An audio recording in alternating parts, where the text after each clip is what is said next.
हर हर महादेव। आज हम रुद्र चक्र के बारे में जानेंगे और मैं चाहूँगा आप ध्यान से समझने की कोशिश कीजिए। आप में से बहुत लोग क्रिया योग और मंत्र साधना में मार्गदर्शन चाहते हैं, किंतु अभी उसका समय नहीं आया है। कुछ लोगों को लगता है कि अभी नहीं सीखे तो बहुत देर हो जाएगी और वो कुंडलिनी चक्रों को जगाने की दौड़ में पीछे रह जाएंगे। तो मैं इस पर कहना चाहूँगा कि सफल व्यक्ति अपना काम समय पर करता है, किंतु महान आदमी कम समय में करता है। यदि देर हुई भी तो हम कोई ना कोई तरीका ढूंढ निकालेंगे। वैसे ये आलसी लोगों के लिए भी है। आलसी आदमी अगर बुद्धिमान है तो कम समय में अपना काम बेहतर ढंग से निपटा सकता है। वैसे ज्ञानी आदमी आलसी नहीं हो सकता, लेकिन कलयुग है, कुछ भी हो सकता है। तो हमने कालचक्र के पिछले वीडियो में जाना था कि 36 युग चक्र मिलकर एक मनु चक्र होता है और 12 मनु चक्र मिलाकर एक भैरव चक्र और 64 भैरव चक्र जब पूरे होते हैं एक आदित्य चक्र पूरा होता है।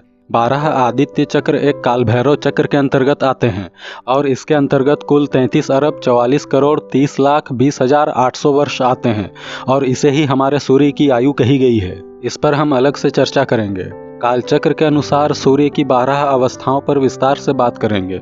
आगे देखिए, एक पशुपति चक्र तब पूरा होता है जब 84 काल भैरव चक्र पूरे होते हैं और इसके अंतर्गत कुल 28 खरब 9 अरब 21 करोड़ 37 लाख 47,200 सालों की अवधि आ जाती है। 12 पशुपति चक्र पूरे होने पर एक रुद्र चक्र पूरा होता है, जिसकी आयु गणना के अनुसार 3 नील 37 खरब 10 अरब 56 करोड़ 49 लाख 66,400 साल होती है। तो ये एक रुद्र चक्र हुआ। ऐसे ही 11 रुद्र चक्र जब पूरे होते हैं तो एक महाकाल चक्र पूरा होता है। आगे की गणना आप देख सकते हैं, इस प्रकार है। आप देख सकते हैं कि यहाँ कालचक्र में कुल 13 चक्र हैं।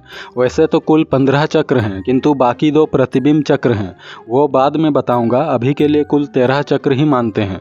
तो क्या होता है कि इन 13 चक्रों में आपसी समन्वय बनाए रखने के लिए संरचनात्मक व क्रियात्मक रूप से कुछ चक्रों को विशेष योगदान देना पड़ता है।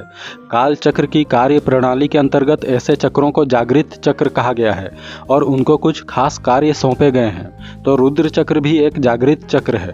जागृत चक्रों को 2 प्रकार में वर्गीकृत किया गया है, केंद्रक चक्र और विकेंद्रक चक्र।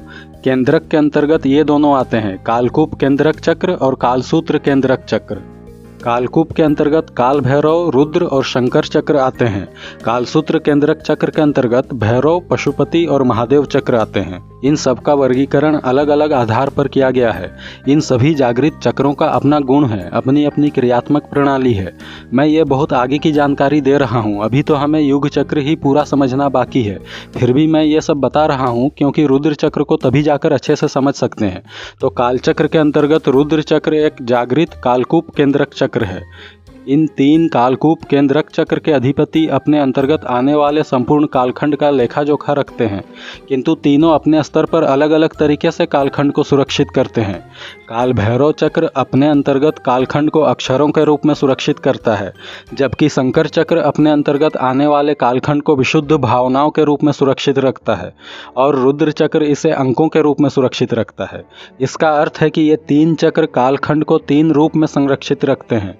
रुद्र चक्र के अधिपति के लिए अपने संपूर्ण कालखंड की जानकारी को सहेज कर रखने का सबसे आसान तरीका है कि एक युग चक्र का पूरा लेखा जोखा ही सुरक्षित रख लिया जाए, क्योंकि यही युग चक्र ही इस पूरे काल चक्र की सबसे मूलभूत इकाई है। यदि एक युग चक्र की पूरी जानकारी किसी के पास सुरक्षित है, मतलब पूरा काल चक्र सुरक्षित है। इससे कहा जा सकता है कि सैद्धांतिक रूप से रुद्र चक्र के अधिपति के पास संपूर्ण काल चक्र की जानकारी सुरक्षित है और इसी कारण रुद्र चक्र के अधिपति का महत्व काल चक्र के अधिपति प्रभु हर के बराबर हो जाता है। आप लोगों ने भी एक सवाल सुना होगा कि क्या रुद्र को संपूर्ण शिव कहा जा सकता है? इस काल चक्र के अनुसार तो सैद्धांतिक रूप से कहा जा सकता है, क्योंकि वैसे तो भगवान रुद्र का कालखंड रुद्र चक्र तक ही सीमित है, उससे ऊपर के चक्रों का कालखंड इसके अंतर्गत नहीं आता, किंतु वह चाहें तो युग चक्र की जानकारी के सहारे एक अलग काल चक्र का निर्माण कर सकते हैं। तो हम देख सकते हैं कि रुद्र चक्र के लिए युग चक्र काफी महत्वपूर्ण है। इसलिए युग चक्र के रुद्रांश और उनके गणों का कार्यभार बढ़ जाता है, क्योंकि जब युग चक्र की बात आती है मानवों का उसमें प्रवेश हो जाता है। समय के इस खंड में मानव की भूमिका अति अहम हो जाती है। यदि हम आदित्य चक्र की बात करें तो मानव का उसमें कोई महत्व नहीं है, किंतु कालचक्र की मूलभूत इकाई युग चक्र होने के कारण मानवों की अहमियत बढ़ जाती है, क्योंकि युग चक्र को सुरक्षित रखने में मानवों का सहयोग अति आवश्यक है। मैं इसे अपनी ढंग से यूं कहूँगा कि मनु अपनी नाव में एक युग चक्र यानी 8 युगों को लेकर चढ़ गया और सबकी रक्षा की और सभ्यता की रक्षा की। यहाँ बात आ रही है युग चक्र के रुद्रांश की, तो चलिए इसके बारे में जान लेते हैं। अब तक हमने रुद्र चक्र के बारे में थोड़ा बेसिक जान लिया है, आगे हम रुद्रावतार बाबा के बारे में जानेंगे। उनकी पहचान रुद्र चक्र की कार्य प्रणाली से जुड़ी है, इसलिए चलिए अब और अच्छे से जानने का प्रयास करते हैं। आखिर कालचक्र क्या है, इसके अंतर्गत ये चक्र क्या है? तो ये समय के चक्र हैं। इनमें से प्रत्येक चक्र एक खास समय को चक्रीय अवस्था में दर्शाता है। रुद्र चक्र अपने अंदर जिस समयावधि को समाहित करके रखता है, उसके अंदर इसके पहले के सभी चक्र आ जाते हैं। अभी हमने जाना था इस कालचक्र में 3 कालकूप केंद्रक चक्र बताए गए हैं, जिनमें से एक रुद्र चक्र भी है। इन 3 केंद्रक चक्रों की अपनी एक अलग व्यवस्था होती है।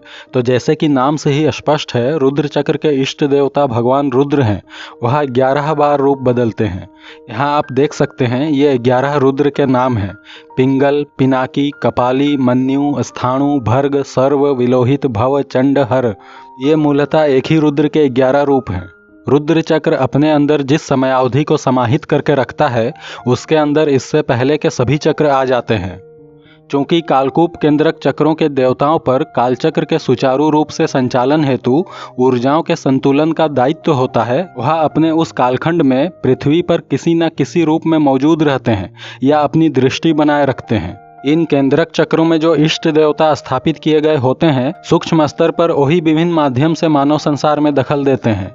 इन केंद्रक चक्रों द्वारा उस कालखंड के अंतर्गत सृष्टि में आध्यात्मिक ऊर्जा के संरक्षण और संतुलन हेतु लगातार प्रयास किया जाता रहता है।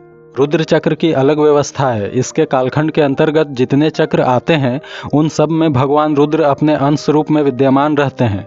जैसे कि आदित्य चक्र और मनु चक्र में भी रुद्र चक्र का एक प्रतिनिधि होता है। इससे स्पष्ट हो जाएगा। यहाँ देखिए, प्रत्येक रुद्र के ये 6 रुद्रांश अलग अलग चक्रों में स्थित हैं। रुद्र चक्र के जो रुद्रांश पशुपति चक्र में अवस्थित रहते हैं, उनका नाम कालसार रुद्र है। काल भैरव चक्र के रुद्रांश का नाम श्वेतनाग रुद्र है। आदित्य चक्र के रुद्रांश का नाम मरु रुद्र है। भैरव चक्र में अविरुद्र, मनु चक्र में ग्रह रुद्र और युग चक्र में राज रुद्र नामक रुद्रांश मौजूद रहते हैं। ये इन सब के 3-3 गणों के नाम हैं। थोड़ा ध्यान देने पर पता चलता है कि ये 6 रुद्रांश के नाम 6 कुंडलिनी चक्रों के प्रतीक हैं। इन 6 रुद्रांशों का नाम उन 6 जानवरों के नाम पर है जो अलग अलग कुंडलिनी चक्रों को दर्शाते हैं। मूलाधार चक्र हाथी, स्वाधिष्ठान चक्र मगरमच्छ, मणिपुर चक्र मेष, अनाहत चक्र मृग, विशुद्धि चक्र सफेद हाथी, आज्ञा चक्र कृष्ण मृग। इन 6 रुद्रांशों की सबसे महत्वपूर्ण विशेषता ये है कि सिर्फ इन्हीं के पास जीवात्माओं को प्रभावित करने का अधिकार है। यही रुद्रांश ही अलौकिक ऊर्जा को धारण करते हुए इस धरा पर रहते हैं और ब्रह्मांडीय ऊर्जाओं में संतुलन बनाए रखने के लिए आवश्यकता अनुसार स्थूल जगत को प्रभावित करते हैं। मानव सभ्यता जिस क्रम में आगे बढ़ती है और धरती जितनी बड़ी है, अपनी पहचान छुपाकर सदियों तक जीवन बसर करना कोई मुश्किल काम नहीं है। किंतु रुद्रांशों को ऐसी आवश्यकता नहीं पड़ती। वह सूक्ष्म जगत की अनंत गहराइयों के अंधेरे में खामोशी की गूंज के बीच कालचक्र के सर्वोच्च चेतना से जुड़कर स्पंदित होना ज़्यादा पसंद करते हैं, ना कि मानव रूप में। उनकी दुनिया अलग है। जब जहाँ आवश्यकता होती है वो उपस्थित हो जाते हैं, किंतु उनके असंख्य साधन हैं। वो कहीं उपस्थित हुए बिना भी कार्य सिद्धि कर लेते हैं। तो जैसे कि अभी मैंने बताया, रुद्र चक्र का एक अधिपति अपने से नीचे प्रत्येक चक्र में मौजूद रहता है, जिसमें से एक हमारा युग चक्र भी है। वैसे तो हम कालचक्र के अंदर हैं, मतलब इन सभी चक्रों के अंदर हैं, किंतु हमारी आयु उतनी नहीं है कि हम खुद को काल भैरव चक्र के अंतर्गत गिन लें। तो युग चक्र में भगवान रुद्र अपने अंश रूप में मौजूद रहते हैं। रुद्रांश ही कहा गया है उन्हें। युग चक्र के रुद्रांश की स्मृति 36 युग चक्रों तक ही सीमित रहती है और मनु चक्र के रुद्रांश की स्मृति 12 मनु चक्रों तक सीमित होती है। सभी रुद्रांशों के विषय में अलग से बात करेंगे। युग चक्र की बात करें तो जिन्हें महाअवतार बाबा के नाम से हम जानते हैं, वही इस युग चक्र के रुद्रांश हैं। इसलिए उन्हें रुद्रावतार बाबा कहना ज़्यादा उपयुक्त है। यहाँ देखिए, युग चक्र के रुद्रांश का नाम राजरुद्र है। जिन्हें हम महाअवतार या रुद्रावतार कह रहे हैं, उनका असली नाम मतलब ऑफिशियल नाम राजरुद्र है और उनके 3 गणों का नाम भीम, निशाचर और पराशर है। ये ऋषि पराशर हैं। आप देख सकते हैं प्रत्येक रुद्रांश के गणों में एक ऋषि हैं: वशिष्ठ, कश्यप, अत्रि, शाकल्य और पुलस्त्य। तो युग चक्र के रुद्रांश राजरुद्र और उनके 3 गण इस पूरे 36 युग चक्र के कालखंड में किसी न किसी रूप में मौजूद रहते हैं। आध्यात्मिक ऊर्जाओं के संतुलन के लिए ये हमेशा दृष्टि बनाए रखते हैं।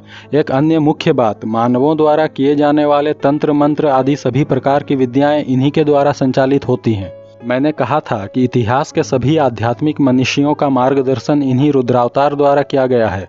साहित्य सृजन की प्रेरणा हो या भक्ति आंदोलन का बीज, वो सब कुछ इन्हीं अलौकिक शक्तियों द्वारा आध्यात्मिक ऊर्जाओं के संतुलन के लिए किए गए प्रयासों का उदाहरण है। प्रत्येक ऋषि, मुनि, संत अथवा अवतार के कोई भौतिक गुरु होते हैं, किंतु हम यहाँ बात कर रहे हैं उन शक्तियों की जो दैवीय प्रेरणा से कार्य करती हैं। इतिहास के सभी महान लोगों को इन्होंने प्रभावित किया है।